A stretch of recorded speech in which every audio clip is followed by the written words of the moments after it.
మీ నాయకత్వంతో కలిసి విజయం సాధించుకొచ్చినందుకు ప్రతి నాయకుడికి కార్యకర్తలకి మా గుమ్మనూరు ఫ్యామిలీ తరఫున కృతజ్ఞతలు తెలుపుకుంటున్నాం.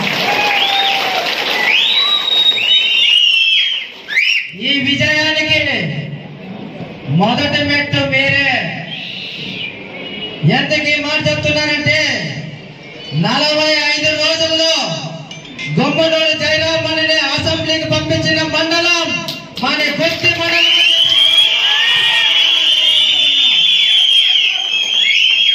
ఎందుకు మాట చెప్తున్నారంటే మా గుంటకల్లకి బంధుత్వాలు ఉన్నాయి, పరిచయాలు ఉన్నాయి, అన్ని రకాలుగా గుర్తింపు ఉంది అక్కడ మాకి. కానీ మాకి పరిచయం లేకుండా మండలము గుత్తి మండలము, పామిడి మండలం. గుత్తి మండలము ఈ 2 మండలాల కంటే ముందుగా ఉన్నందుకు నాకు మంచి పేరు తెచ్చినందుకు మీకు ప్రతి ఒక్కరికి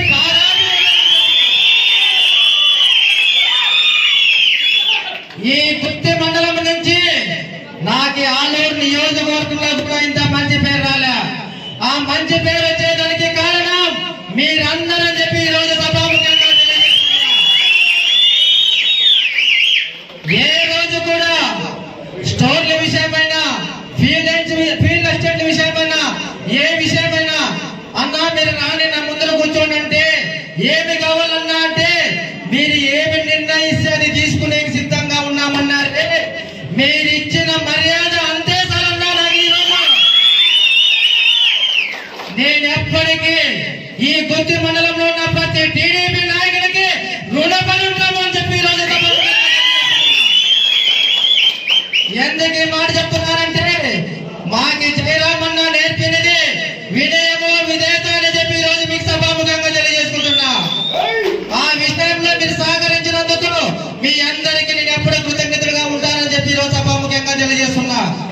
అన్న మన నాయకులు కొంతమందికి గుంపు ఎక్కువ ఉంది కాబట్టి మంది పదవులు తక్కువ ఉండొచ్చు. కానీ పదవులు ఉన్నతో పాటు పదవులు లేకుండా ప్రతి నాయకుడు నాకే ముఖ్యమని చెప్పి ఈరోజు ఈ సభాముఖంగా తెలియజేసుకుంటున్నామన్నా. ఏ రోజు కూడా మీరందరూ నాతో పాటు సమానము, నేను కూడా మీలో ఒక్కనని చెప్పి ఈరోజు సభాముఖంగా తెలియజేసుకుంటున్నా. ఈ రోజు విద్యా కమిటీ ఎలక్షన్ అంటేనే ఎంతో మంది కింద మీద పడే ఎలక్షన్లు ఇవి. కానీ మనము ఒక ఐక్యతకు వచ్చి ఆ ఐక్యతతో మీరు కూర్చొని సర్దుబాటు చేసుకున్నారంటే నా గొప్పతనం కాదన్నది మీ నాయకత్వంలో ఉన్న గొప్పతనం అని చెప్పి ఈరోజు మీకు అందరికీ తెలియజేసుకుంటున్నా. ఎందుకు ఈ మాట చెప్తున్నారంటే ప్రతి విలేజ్ లోన 10 నుంచి 20 మంది మన నాయకులు ఉన్నారు. మన నాయకుల్లోనే మనలోనే కొంతమంది పోటీతత్వం ఉండేది. కానీ మీరందరూ కూర్చొని సర్దుబాటు చేసుకొని ఈరోజు వన్ సైడ్ గా మనం నిలబడామంటే మీరు మీ సహనము, మీ ఓర్పు అందించినందుకు మీకు ఒక్కరికి కృతజ్ఞతలు తెలుపుకుంటున్నా. అందరికీ మా గుమ్మనూరు ఫ్యామిలీ తరఫున శుభాకాంక్షలు తెలియజేసుకుంటున్నానన్నా.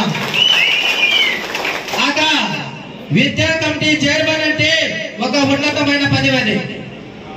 అంటే మన పిల్లల్ని మనం ఇంట్లో ఎలాగైతే చూసుకుంటామో మనం స్కూల్కి పంపించిన, మన కుటుంబ సభ్యులు పంపించిన మన పిల్లలందరికీ డొక్కా సీతమ్మ మధ్యాహ్న భోజనం అనే పథకంలో ఎలా జరుగుతుంది, ఏమి జరుగుతుందని విచారించే కూడా మీ విద్యా కమిటీ చైర్మన్ లో ఉంటుందక్క.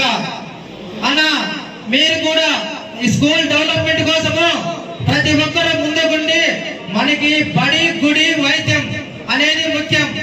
అలాంటప్పుడు మన వైద్యానికైతే మన ఆరోగ్యం మీద ఎంతైతే ఇంట్రెస్ట్ పెడతామో పిల్లల చదువుల మీద కూడా అంతే ఇంట్రెస్ట్ పెట్టాలనేది నా కోరికన్నా. నేను ఎప్పుడూ చెప్తుంటా, ఏ విషయానికైనా కూడా ఎంతో మంది ముందుకొచ్చి నాతో పాటు ఉంటూ నా నిర్ణయాన్ని వాళ్ళు గ్రహించి ఎక్కడ పోయినా కూడా అన్నా నువ్వు ఒక్కడే కాదు మేము కూడా ఉన్నామని చెప్పి నాకెంతో సహకరిస్తున్నా ప్రతి నాయకుడికి, నా ఫ్రెండ్స్ కి, ప్రతి కార్యకర్తకి వాళ్ళందరికీ నేను కృతజ్ఞతలు తెలుపుకుంటున్నా. మనం ముఖ్యంగా ఇప్పుడు మనం గెలిచిన తర్వాత మొట్టమొదటి ఎన్నికల్లో విజయం సాధించినాం. అదే విధంగా నెక్స్ట్ వచ్చే పంచాయతీ ఎన్నికలైతేనేముంది, ఎంపీటీసీ ఎన్నికలైతేనేముంది, కౌన్సిలర్ ఎన్నికలైతేనేముంది, ఎప్పుడు ఎట్లయితే జరిగినావో అదే విధంగా జరుగుతామని